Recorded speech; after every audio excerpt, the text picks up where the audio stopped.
ಜಾತಿಗಣತಿ ಸಮೀಕ್ಷೆ ಸಂಬಂಧ ಬೆಂಗಳೂರಿಗರಿಗೆ guidelines release. Court ಆವರಣದಲ್ಲಿ ಕೈದಿ ಆತ್ಮಹತ್ಯೆ. ಮೈಸೂರಿನಲ್ಲಿ 10 ವರ್ಷದ ಬಾಲಕಿ ರೇಪ್ ಅಂಡ್ ಮರ್ಡರ್.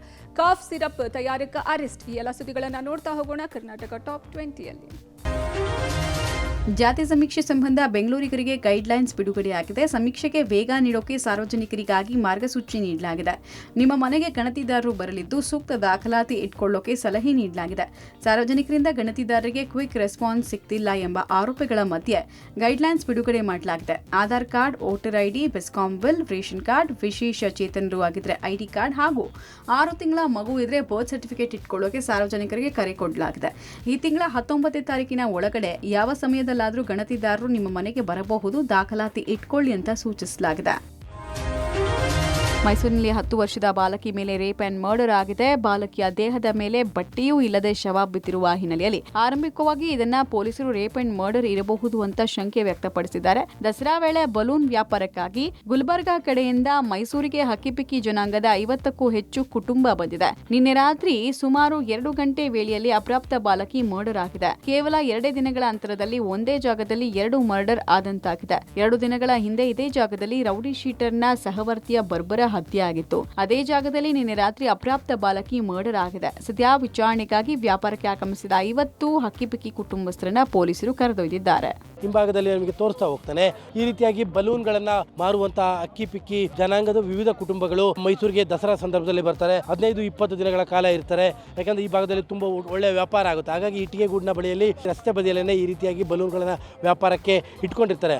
ಆ ಒಂದು ಕುಟುಂಬದಲ್ಲಿ ಇರುವಂತಹ 10 ವರ್ಷದ ಬಾಲಕಿಯ ಮೇಲೆ ನಿನ್ನೆ ಅತ್ಯಾಚಾರ ಮತ್ತು ಆ ಬಾಲಕಿಯನ್ನು ಅತ್ಯಾಚಾರವಾದ ನಂತರದಲ್ಲಿ ಕೊಲೆಯಾಗಿರುವಂಥದ್ದು. ಆ ಒಂದು ಸ್ಥಳದಲ್ಲೇ ಬಾಲಕಿ ತನ್ನ ಕುಟುಂಬಸ್ಥರ ಜೊತೆ ಮಲಗಿರ್ತಾಳೆ.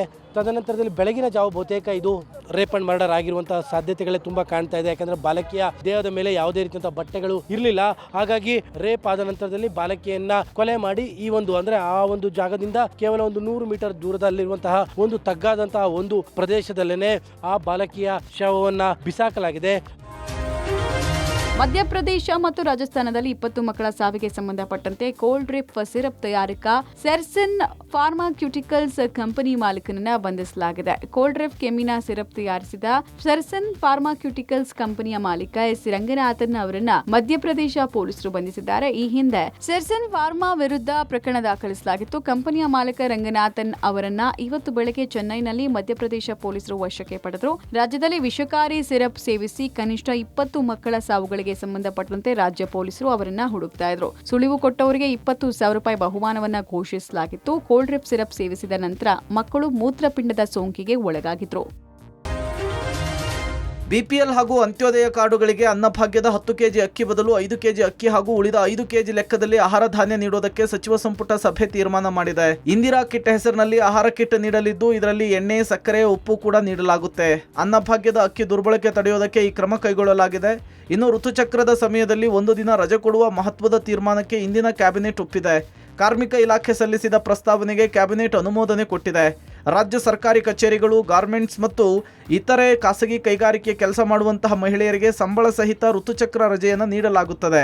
ವರ್ಷದಲ್ಲಿ 12 ದಿನ ಪೇಡ್ ಲೀವ್ ಅಂತ ಹೇಳಿ ಒಂದು ಹೊಸ ಪಾಲಿಸಿ ಇವತ್ತು ಸರ್ಕಾರ ಕ್ಯಾಬಿನೆಟ್ ಒಪ್ಪಿಗೆ ಕೊಟ್ಟಿದೆ. ಕರ್ನಾಟಕ ರಾಜ್ಯದಲ್ಲಿ ಇದೊಂದು ಪ್ರೋಗ್ರೆಸಿವ್ ಬಿಲ್ ಅಂತ ನಾನು ಈ ಸಂದರ್ಭಕ್ಕೆ ಹೇಳಿಕೆ ಬಯಸ್ತೇನೆ. ವಿಜಯಪುರ ಜಿಲ್ಲೆಯ ಬಸವನ ಬಾಗೇವಾಡಿ ತಾಲೂಕಿನ ಮನಗುಳಿ ಕೆನರಾ ಬ್ಯಾಂಕ್ನಲ್ಲಿ ನಡೆದಿದ್ದ ದರೋಡೆ ಪ್ರಕರಣವನ್ನು ಈ ಮೊದಲೇ ಭೇದಿಸಲಾಗಿತ್ತು. 15 ಜನ ಆರೋಪಿಗಳನ್ನು ಬಂಧಿಸಿದರು ಪೊಲೀಸರು. ಈಗ ಪುನಃ ಚಿನ್ನ ಹಾಗೂ ನಗದನ್ನು ವಶಕ್ಕೆ ಪಡೆದಿದ್ದಾರೆ. ಈ ಹಿಂದೆ 39 ಕೆಜಿ ಗಟ್ಟಿ ಚಿನ್ನ, 1.16 ಕೋಟಿ ನಗದು, ಕೃತ್ಯಕ್ಕೆ ಬಳಸಿದ ವಾಹನದ ಜೊತೆಗೆ 39.26 ಕೋಟಿಗಿಂತ ಹೆಚ್ಚಿನ ವಸ್ತುವನ್ನು ವಶಕ್ಕೆ ಪಡೆಯಲಾಗಿತ್ತು.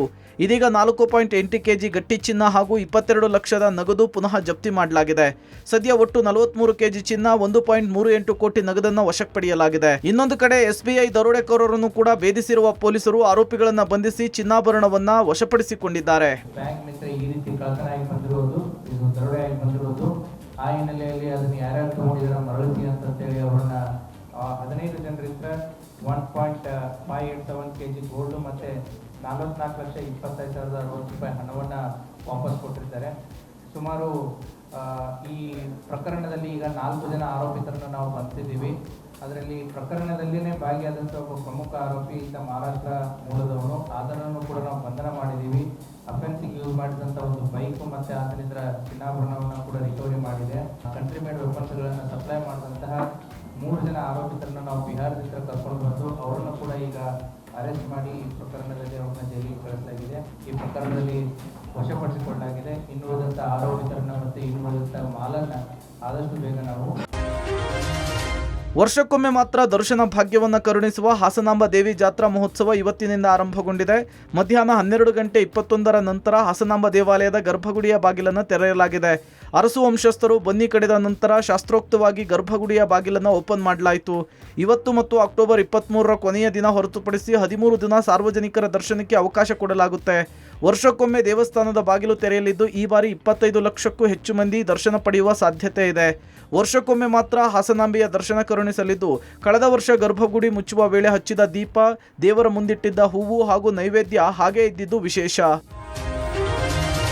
ಇತ್ತೀಚೆಗೆ ನಿಧನರಾದ ಖ್ಯಾತ ಪತ್ರಕರ್ತ, ಪತ್ರಿಕೋದ್ಯಮದ ಆಲದ ಮರ, ಅಂಕಣಗಾರ ಟಿ.ಜೆ. ಜಾರ್ಜ್ ನಿಧನಕ್ಕೆ ಪ್ರಧಾನಿ ನರೇಂದ್ರ ಮೋದಿ ಸಂತಾಪ ಸೂಚಿಸಿದ್ದಾರೆ.